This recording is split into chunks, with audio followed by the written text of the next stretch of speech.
پیارے آقا صلی اللہ علیہ وسلم نے فرمایا کہ چلتے پھرتے یہ چھوٹی سی تسبیح دل میں پڑھا کرو، اللہ بہت خوش ہوگا اور نصیب میں دولت ہی دولت لکھ دے گا۔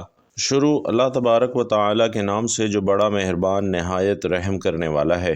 ناظرین، اللہ تبارک و تعالیٰ نے انسان کو بے شمار نعمتوں سے نوازا ہے۔ اگر وہ ان نعمتوں کو شمار کرنا چاہے تو شمار بھی نہیں کر سکتا، جیسا کہ اللہ تبارک و تعالیٰ سورۃ الابراہیم میں فرماتے ہیں، اور اس نے دی تمہیں ہر چیز جو تم نے مانگی اس سے، اور اگر تم شمار کرو اللہ کی نعمت کو تو شمار نہیں کر سکو گے، اسے بے شک انسان یقیناً بڑا ظالم بہت ناشکرا ہے۔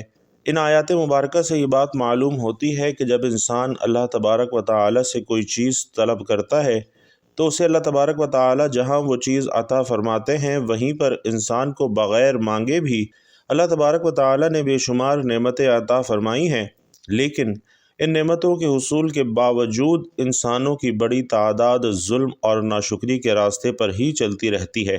اسی طرح اللہ تبارک و تعالیٰ نے سورۃ الرحمن میں انسانوں اور جنات کو تکرار کے ساتھ مخاطب ہو کر ارشاد فرمایا کہ اپنے رب کی کون کون سی نعمتوں کو جھٹلاؤ گے۔ سورۃ النحل میں اللہ تبارک و تعالیٰ کچھ یوں بیان فرماتے ہیں کہ جو تمہارے پاس کوئی نعمت ہے تو وہ اللہ کی طرف سے ہے، پھر جب پہنچے تمہیں کوئی تکلیف تو اسی کی طرف تم آہوزاری کرتے ہو، پھر جب وہ دور کر دیتا ہے تم سے تکلیف کو تو اچانک ایک گروہ تم میں سے اپنے رب کے ساتھ شریک بنانے لگتے ہیں تاکہ وہ ناشکری کرے ان نعمتوں کی جو ہم نے دی ہیں، سو تم فائدہ اٹھا لو، پس عنقریب تم جان لو گے۔ اور ناظرین، اس آیت مبارکہ سے یہ بھی معلوم ہوتا ہے کہ انسان کو جملہ نعمتیں اللہ تبارک و تعالیٰ کی طرف سے ہی حاصل ہوتی ہیں، اور اللہ تبارک و تعالیٰ اس کی تمام تکلیفوں کو بھی دور فرماتے ہیں، لیکن انسانوں کی ایک بڑی تعداد اللہ تبارک و تعالیٰ کی نعمتوں کی ناشکری کرتی رہتی ہے، اور قرآن مجید کے مطالعے سے یہ بات معلوم ہوتی ہے کہ اللہ تبارک و تعالیٰ ناشکری پر ناراض ہوتے ہیں جبکہ شکر گزاری پر اپنی نعمتوں کو مزید بڑھا دیتے ہیں۔ چنانچہ سورۃ الابراہیم میں ہی ارشاد باری تعالیٰ ہے کہ اگر تم ناشکری کرو گے تو بلا شبہ میرا عذاب یقیناً بہت ہی سخت ہے۔ بھائیوں اور بہنوں، جو شخص طلوع آفتاب سے لے کر رات تک یہ چھوٹی سی تسبیح دل ہی دل میں پڑھتا رہے گا تو اللہ تبارک و تعالیٰ اس سے بہت خوش ہوگا اور اسے وہ سب کچھ نوازے گا جس کی وہ خواہش رکھتا ہے۔ بہت آسان سا عمل ہے، لیکن معجزات کو دیکھنے والا عمل ہے۔ یہی وہ خاص عمل ہے جو کہ دولت کو فوری طور پر غیبی طریقے سے آپ کے پاس لاتا ہے، اور ایسا عمل ہے کہ ایک دن لوگوں نے یہ وظیفہ پڑھا اور ان کی زندگی میں رزق کی، دولت کی ریل پیل ہو گئی، دولت کی برسات ان کی زندگی میں شروع ہو گئی۔ تو پورے دن میں کسی بھی وقت یہ وظیفہ پڑھنا ہے آپ نے، اور اپنی تقدیر کے بند تالوں کو کھلتے ہوئے خود اپنی آنکھوں سے دیکھنا ہے۔ آگے بڑھنے سے پہلے اپنے سبھی بہن بھائیوں کو بتانا چاہوں گا کہ وہ تمام بہن بھائی جنہوں نے کمنٹ باکس میں اپنا نام لکھ کر درخواست کی تھی کہ ان کا نام لے کر خصوصی اجتماعی دعا میں دعا کروائی جائے، الحمدللہ ان سبھی بہن بھائیوں کے لیے نام لے کر دعا کروا دی گئی ہے، اور مزید جو لوگ چاہتے ہیں کہ ان کے لیے یا ان کے پیاروں کے لیے ہماری ہفتہ وار خصوصی اجتماعی دعا میں نام لے کر دعا کروائی جائے تو وہ نیچے کمنٹ باکس میں اپنا نام لکھ سکتے ہیں۔ انشاءاللہ ان سب کے لیے بھی نام لے کر دعا کروانے کا اہتمام کروا دیا جائے گا۔ بھائیوں اور بہنوں، بہت سارے لوگ ہیں جو بتاتے ہیں کہ ہمارا یہ مسئلہ تھا، پیسوں کا تھا، رشتوں کا تھا، تکالیف کا تھا، یا گھریلو جھگڑوں کا تھا، یا پھر اس کے علاوہ جو بھی مسئلہ تھا وہ اس عمل سے اللہ کے فضل سے حل ہو گیا ہے۔ تو آج کا یہ عمل بہت ہی زیادہ طاقتور ہے۔ آپ خود یہ عمل کر کے ایک مرتبہ دیکھ لیجئے اور اپنی آنکھوں سے دیکھنا کہ معجزات کیسے آپ کی زندگی میں ہوتے ہیں۔ اپنی آنکھوں سے دیکھنا کہ کیسے ڈھیر و رزق آپ کی زندگی میں آتا ہے۔ جس کسی بہن بھائی کو یہ وظیفہ بتایا اس کی زندگی میں پیسہ تو بے حساب آیا، لیکن پھر ان پیسوں میں اتنی خیر اور برکت اور فضیلت اور وسعت پیدا ہوئی کہ پھر ساری زندگی انہیں پیسے کی کمی کا سامنا نہیں کرنا پڑا۔ تو یہ وہ وظیفہ ہے کہ پیسہ اگر ایک مرتبہ آپ کے پاس آ جائے گا تو پھر انشاءاللہ ساری زندگی آپ کو محتاجی نہیں ہوگی، کیونکہ اس پیسے میں انشاءاللہ خوب برکت ہوگی۔ یہ سمجھ لیں کہ پیسہ آپ پر عاشق اور مہربان ہو جائے گا۔ تو دولت اور پیسوں کا یہ بادشاہ عمل ہے، یہ بادشاہ وظیفہ ہے۔ اپنی زندگی میں جو بھائی بہن کہتے ہیں کہ ہمیں ڈھیروں پیسہ چاہیے، غیبی مدد چاہیے، غیبی دولت چاہیے۔ وہ کہتے ہیں کہ اگر تو ہم صبح کو کوئی وظیفہ پڑھیں تو شام تک ہمارے لیے رزق کا بندوبست ہو جائے، رات کو پڑھیں تو صبح سے پہلے ہمارے لیے رزق کا بندوبست ہو جائے۔ تو یہ وظیفہ آج ان تمام بہن بھائیوں کے لیے ہے جو ہمیشہ ایک ہی شکایت کرتے ہیں کہ ہماری مالی پریشانی ختم نہیں ہوتی، ہمارے مالی حالات بدلنے کا نام نہیں لیتے۔ شوہر ہے وہ دہاڑی لگاتا ہے، کبھی دہاڑی لگتی ہے کبھی نہیں لگتی، جس دن لگ جائیں 4 پیسے لے آتے ہیں اور وہ بھی اتنے ہوتے ہیں کہ ایک وقت کا کھانا ہے تو دوسرے وقت کا سوچنا ہے۔ شدید تنگ دستی ہے، فاقے ہیں، غربت ہے، لاچاری ہے، رزق اور پیسوں کی کمی ہے، تو ان سب لوگوں کے لیے آج کا یہ وظیفہ ایک تحفہ ہے۔ ناظرین، آپ لوگوں کے لیے دعا مانگ رہا ہوں، آپ سب لوگ میرے ساتھ سچے دل سے آمین ضرور کہیے گا۔ آپ لوگوں کی تنگ دستیوں کے لیے اور مشکلات کے لیے دعا کروا رہا ہوں، کیونکہ یہ آمین جب کئی لوگ ایک ساتھ کہتے ہیں، کسی ایک کے دل سے سچی نکلی ہوئی آمین سے آپ کا بھی کام ہو جاتا ہے۔ تو سب مل کر آمین ضرور کہیے گا اور کمنٹ باکس میں آمین لکھیے گا بھی۔ تمام لوگوں کے لیے، خاص طور پر جو یہ بیان سن رہے ہیں، ویڈیو دیکھ رہے ہیں، اے اللہ، اے میرے پیارے اللہ، جو بھائی بہن تنگ دست ہیں، غربت اور مفلسی میں جی رہے ہیں، ان کے پاس پیسے کی کمی ہے، رزق کی کمی ہے، مال و دولت کی کمی ہے، اولاد کی کمی ہے، یا پھر اولاد ہے لیکن وہ فرما بردار نہیں ہے، میرے مولا غیب سے ان کی مشکلات آسان فرما، غیب سے ان کو ڈھیروں رزق عطا فرما، غیب سے انہیں دولت عطا فرما، ان کے پاس اتنا بندوبست ہو جائے کہ جو میرے بھائی بہن اس وقت یہ بیان سن رہے ہیں، ویڈیو دیکھ رہے ہیں، ان کے پاس اتنی دولت آ جائے کہ وہ مستحق لوگوں میں بانٹ بانٹ کر تھک جائیں اور پھر بھی سمجھ نہ آئے کہ مزید مستحق افراد کہاں سے دیکھیں۔ اے میرے اللہ، جو لوگ پریشان حال ہیں تو ان کی بھی مدد فرما، دنیا کے تمام مسلمانوں کی مدد فرما۔ اے اللہ، ہم نے جو کچھ مانگا ہے وہ سب کچھ ہمیں اپنے فضل و کرم سے عطا فرما، اور جو نہیں بھی مانگ سکے وہ بھی اپنی شان کے مطابق ہمیں عطا فرما، آمین یا رب العالمین۔ تو بھائیوں اور بہنوں، یہ وظیفہ آپ نے اللہ رب العزت پر پورا یقین اور اللہ پر پورا اعتماد رکھتے ہوئے کرنا ہے۔ کسی بھی صورت آپ نے مایوس نہیں ہونا، کیونکہ اچھے اور برے حالات ہمیشہ کے لیے نہیں ہوتے۔ اسی لیے آپ نے نا امیدی کا شکار نہیں ہونا، کیونکہ یہ زندگی بھی انتہائی عجیب ہے۔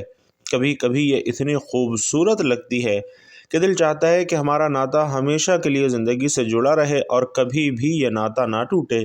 لیکن جب کبھی زندگی ہماری امیدیں اور توقعات پوری کرنے میں ناکام رہتی ہے تو دل کرتا ہے کہ یہ زندگی جلد ختم ہو جائے۔ مگر بھائیوں اور بہنوں، یہ ایک حقیقت ہے کہ دکھ اور درد میں وقت طویل سے طویل تر ہوتا جاتا ہے، اور اسی طویل سفر سے ہار کر انسان مایوسی کا شکار ہو جاتا ہے۔ انسان خود بھی نہیں سمجھ پاتا کہ آخر اس ساری صورتحال سے کیسے نمٹا جائے۔ ناظرین، انسان کی فطرت ہی ایسی ہے کہ اسے زندگی میں سب کچھ اپنے مطابق چاہیے۔ سب اس کی مرضی اور منشا کے مطابق نہ ہو تو وہ نا امید اور مایوس ہو جاتا ہے، اور ساتھ ہی اسے یہ احساس ستاتا ہے کہ اب اسے مزید نہیں جینا۔ انسان بنیادی طور پر واقعی جلد باز واقع ہوا ہے۔ اسے اگر کچھ حاصل کرنا ہو تو اس کے لیے تگ و دو کرتا ہے، دعائیں مانگتا ہے، محنت کرتا ہے، مگر جب اس کی منشا کے مطابق اسے پھل نہیں ملتا تو وہ تھک جاتا ہے، اور اسی تھکن میں وہ مایوسی کے اندھیرے میں اپنا وجود، اپنی امید اور اپنا یقین سب کھو بیٹھتا ہے۔ اسے زندگی بے رنگ لگنا شروع ہو جاتی ہے، یا دوسرے الفاظ میں اس کی زندگی میں دلچسپی ہی ختم ہو جاتی ہے۔ مگر بھائیوں اور بہنوں، ایک بات ہمیشہ یاد رکھیے کہ کچھ بھی ہمیشہ کے لیے نہیں ہوتا۔ وقت کی ایک خوبصورتی یہ ہے کہ یہ کبھی بھی ایک جیسا نہیں رہتا۔ مشکل ہو تو آسانی بھی مل ہی جاتی ہے۔ حالات چاہے جتنے بھی کٹھن ہوں، مشکلات کے بادل جتنے بھی کالے کیوں نہ ہوں، آسانی کی صبح کا سورج بھی ضرور طلوع ہوتا ہے۔ نہ دکھ سدا رہتا ہے، نہ سکھ سدا رہتا ہے۔ ایسے ہی ناکامی اور کامیابی بھی ہمیشہ کے لیے نہیں ہے۔ اس لیے سب سے اہم بات یہ ہے کہ انسان کو کبھی بھی مایوس نہیں ہونا چاہیے، بلکہ مشکلات کے آنے پر مایوسی کے اندھیروں میں بھی امید اور یقین کا چراغ جلائے رکھنا چاہیے، کیونکہ اگر انسان مایوسی کے اندھیرے میں امید کا چراغ جلاتا ہے تو اس کی روشنی انسان کے اپنے وجود کو منور کر دیتی ہے، اور اس روشنی سے انسان باطنی اور ظاہری طریقے سے مزید مضبوط ہو جاتا ہے۔ وہ سمجھ جاتا ہے کہ یہ ناکامیاں اور مشکل وقت سب عارضی ہے، اور وہ اس حقیقت سے آشنا ہو جاتا ہے کہ یہ زوال، یہ مشکلات سب انسان کی ہمت کو جانچنے کے لیے قدرت نے پیمانے بنائے ہوئے ہیں، کیونکہ یہ بھی حقیقت ہے کہ انسان اپنی فتح اور کامیابی سے اتنا مضبوط نہیں ہوتا جتنا وہ اپنے زوال اور ناکامی سے مضبوط ہوتا ہے۔ حقیقت میں مشکل اور نامساعد حالات میں ہی انسان کو اپنی خوبیوں کی پہچان ہوتی ہے، اور اسی عمل میں اسے اپنے وجود کا ادراک ہوتا ہے۔ انسان اپنی چھپی ہوئی خوبیوں کو جانچنے کے لیے مزید مضبوط ہوتا جاتا ہے، اسے اپنے سے وابستہ رشتوں کی پہچان بھی ہوتی جاتی ہے، اور وہ آسانی سے جان لیتا ہے کہ کون اس کے ساتھ مخلص ہے اور کون نہیں۔ انسان کے لیے مشکل وقت گزارنا بہت مشکل ہوتا ہے، اور اس وقت کو مزید مشکل انسان کے اپنے منفی خیالات بناتے ہیں۔ ناظرین، انسان حقیقت میں اپنے خیالات کے ذریعے ہی یرغمال بن جاتا ہے۔ وہ سمجھتا ہے کہ وہ زندگی کی دوڑ سے باہر ہو چکا ہے، اور اس کے دیگر ساتھی اس سے بہت آگے نکل چکے ہیں، اور وہ سب سے پیچھے رہ گیا ہے اور سب کچھ ہار گیا ہے۔ منفی خیالات صورتحال کو مزید پیچیدہ کر دیتے ہیں اور انسان کی سوچ کو مزید الجھا دیتے ہیں۔ اس لیے اگر مشکل حالات آ جائیں تو سب سے پہلے اپنے خیالات کو مثبت رکھیں۔ یہی کوشش کریں کہ جو کچھ زندگی میں بہتر حاصل کیا ہے اسے یاد رکھا جائے، تاکہ یہ محسوس کیا جا سکے کہ زندگی آپ پر کتنی مہربان رہی ہے، اور اسی سوچ سے یہ امید پیدا ہوگی کہ اس بار بھی زندگی مہربانی ہی کرے گی۔ ساتھ ہی ساتھ آپ نے یہ سوچ بھی مضبوط رکھنی ہے کہ ہر طوفان آپ کی زندگی کو تباہ کرنے کے لیے نہیں آتا، بلکہ کچھ طوفان آپ کے راستے صاف کرنے کے لیے بھی آتے ہیں۔ امید کے ساتھ ساتھ یقین بھی ہونا چاہیے کہ جس رب نے اس دنیا میں بھیجا ہے وہ کبھی بھی ہم سے غافل نہیں ہوتا۔ اللہ رب العزت نے قرآن مجید میں انسان سے کچھ وعدے کیے ہیں، اور اس کے سب وعدے برحق ہیں، سچ ہیں۔ قرآن پاک میں آتا ہے کہ ہر مشکل کے بعد آسانی ہے، اور پھر فرمایا کہ انسان کی ہمت سے زیادہ اس پر بوجھ نہیں ڈالا جاتا۔ اس لیے انسان جب امید اور یقین کا دامن تھام لیتا ہے تو یہ احساس اس کے وجود میں گھر کر جاتا ہے کہ امید اور یقین ہی وہ واحد سہارے ہیں جن کے ذریعے وہ اپنی مشکل اور ناپسندیدہ حالات سے نبرد آزما ہو سکتا ہے۔ بھائیوں اور بہنوں، حقیقت میں یہ امید اور یقین کا چراغ بہت ہی خوبصورت اور قیمتی چیز ہے۔ یقین جانیے، یہ چراغ ایسا ہے کہ جو کسی بھی مردہ وجود اور بے جان خواہشات کے اندر ایک نئی روح پھونک دیتا ہے۔ اس چراغ کی روشنی اتنی خوبصورت اور معطر ہے کہ انسان اس کی خوشبو سے خود کو پرنور محسوس کرتا ہے، کیونکہ اس کی روشنی اپنے اندر ایک خاص جادوئی طاقت رکھتی ہے، اور اسی طاقت کے ذریعے انسان کی سب مایوسی، سب پریشانی ختم ہو جاتی ہے۔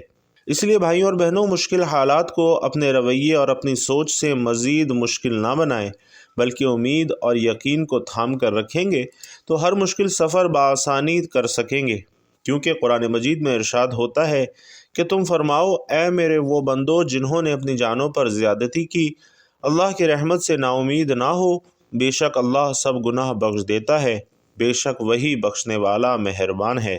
اور اس میں اللہ تعالی نے بندوں پر اپنی کامل رحمت، فضل اور احسان کا بیان فرمایا ہے۔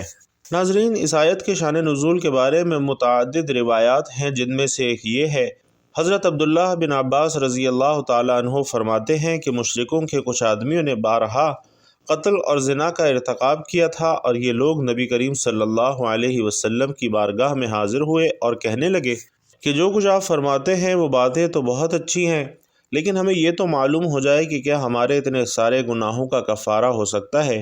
اور اس پر یہ آیت نازل ہوئی، اور وہ جو اللہ کے ساتھ کسی دوسرے معبود کی عبادت نہیں کرتے، اور اس جان کو ناحق قتل نہیں کرتے جسے اللہ نے حرام فرمایا ہے، اور بدکاری نہیں کرتے۔ اور یہ آیت نازل ہوئی کہ اے میرے وہ بندو جنہوں نے اپنی جانوں پر زیادتی کی، اللہ کی رحمت سے مایوس نہ ہونا۔ اس لیے ہمیں اللہ تعالیٰ کی رحمت اور مغفرت سے مایوس نہیں ہونا چاہیے۔ اور اس آیت سے یہ بھی معلوم ہوتا ہے کہ بندے سے اگرچہ بڑے بڑے اور بے شمار گناہ بھی صادر ہوئے ہوں، لیکن اسے اللہ تعالیٰ کی رحمت اور مغفرت سے مایوس نہیں ہونا چاہیے، کیونکہ اللہ تعالیٰ کی رحمت بے انتہا وسیع ہے، اور اس کی بارگاہ میں توبہ کی قبولیت کا دروازہ تب تک کھلا ہے جب تک بندہ اپنی موت کے وقت غرغرے کی حالت کو نہیں پہنچ جاتا۔ اس وقت سے پہلے بندہ جب بھی اللہ تعالیٰ کی بارگاہ میں اپنے گناہوں سے سچی توبہ کر لے گا تو اللہ تعالیٰ اپنے فضل اور رحمت سے اس کی توبہ قبول کرتے ہوئے اس کے سب گناہ معاف فرما دے گا۔ حضرت انس بن مالک رضی اللہ تعالیٰ عنہ سے روایت ہے کہ نبی کریم صلی اللہ علیہ وسلم نے فرمایا کہ اللہ تعالیٰ فرماتا ہے، اے انسان، جب تک تو مجھ سے دعا کرتا اور امید رکھتا رہے گا میں تیرے گناہ بخشتا رہوں گا، چاہے تجھ میں کتنے ہی گناہ ہوں، مجھے کوئی پرواہ نہیں۔ اے انسان، اگر تیرے گناہ آسمان تک پہنچ جائے پھر تو بخشش مانگے تو میں بخش دوں گا، مجھے کوئی پرواہ نہیں۔ اے انسان، اگر تو زمین بھر گناہ بھی میرے پاس لے کر آئے لیکن تو نے شرک نہ کیا ہو تو میں تجھے اس کے برابر بخش دوں گا۔ اور ناظرین، اس آیت کا مفہوم مزید وضاحت سے سمجھنے کے لیے امام غزالی کا یہ کلام ملاحظہ فرمائیے کہ جو شخص سر تا پا گناہوں میں ڈوبا ہوا ہو، جب اس کے دل میں توبہ کا خیال پیدا ہو تو شیطان اس سے کہتا ہے کہ تیری توبہ کیسے قبول ہو سکتی ہے، اور وہ یہ کہہ کر اسے اللہ تعالیٰ کی رحمت سے مایوس کر دیتا ہے۔ تو اس صورت میں ضروری ہے کہ مایوسی کو دور کر کے امید رکھے اور اس بات کو یاد کرے کہ اللہ تعالیٰ تمام گناہوں کو بخشنے والا ہے، اور بے شک اللہ تعالیٰ کریم ہے جو بندوں کی توبہ قبول کرتا ہے۔ اور بھائیوں اور بہنوں، توبہ تو ایسی عبادت ہے جو گناہوں کو مٹا دیتی ہے۔ انشاءاللہ وہ آپ کے حالات ضرور بدلے گا اور آپ کی تمام مصیبتیں اور پریشانیاں دور کر دے گا۔ تو ناظرین، آئیے آج کے وظیفے کی جانب چلتے ہیں۔ آپ نے سب سے پہلے درود پاک پڑھنا ہے، کیونکہ درود پاک پڑھنے کی بہت سی فضیلتیں اور برکات ہیں۔ جب بھی کوئی دعا یا وظیفہ درود پاک کے بغیر کیا جاتا ہے تو وہ کارآمد نہیں رہتا، اس لیے آپ نے درود پاک پڑھنا ہے۔ درود پاک آپ کوئی سبھی پڑھ سکتے ہیں، لیکن اگر آپ درود ابراہیمی پڑھتے ہیں جو کہ ہم نماز میں پڑھتے ہیں تو وہ سب سے زیادہ فضیلت والا درود ہے۔ تو کوشش کیجئے کہ درود ابراہیمی ہی پڑھیں اور 11 مرتبہ اپنے درود پاک پڑھنا ہے۔ آئیے خیر و برکت اور ثواب کی نیت سے ایک مرتبہ مل کر بھی درود پاک پڑھ لیں۔ اللہم صلی علی محمد وعلی آل محمد کما صلیت علی ابراہیم وعلی آل ابراہیم انک حمید مجید۔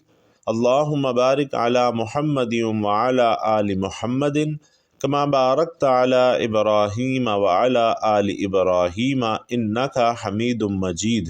درود پاک پڑھنے کے بعد آپ نے دعائے یونس پڑھنی ہے، لا الہ الا انت سبحانک انی کنت من الظالمین۔ اسے آپ نے 33 مرتبہ پڑھنا ہے، اور اس کے بعد اللہ تعالیٰ کے 2 نام یا غنی یا مغنی اس کی ایک تسبیح پڑھنی ہے۔ دونوں ناموں کو ملا کر پڑھیں گے تو ایک شمار ہوگا، اور اسی طریقے سے آپ نے یا غنی یا مغنی 100 مرتبہ پڑھنا ہے، اور اس کے بعد 7 مرتبہ سورۃ الکوثر پڑھنی ہے۔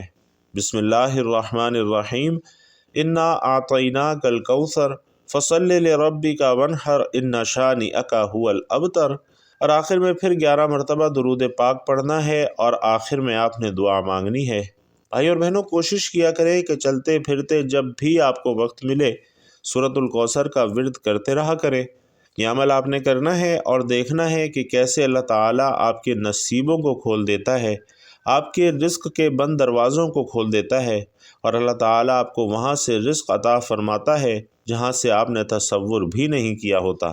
بھائیوں اور بہنوں، آپ نے اپنے رب پر توکل کرتے ہوئے یہ عمل کرنا ہے، کیونکہ یہ ایسا طاقتور عمل ہے، ایسا وظیفہ ہے کہ جس سے گھر کے اندر رزق کی فراوانی ہو جاتی ہے، اور اتنا رزق انسان کو ملتا ہے کہ وہ خود حیران رہ جاتا ہے۔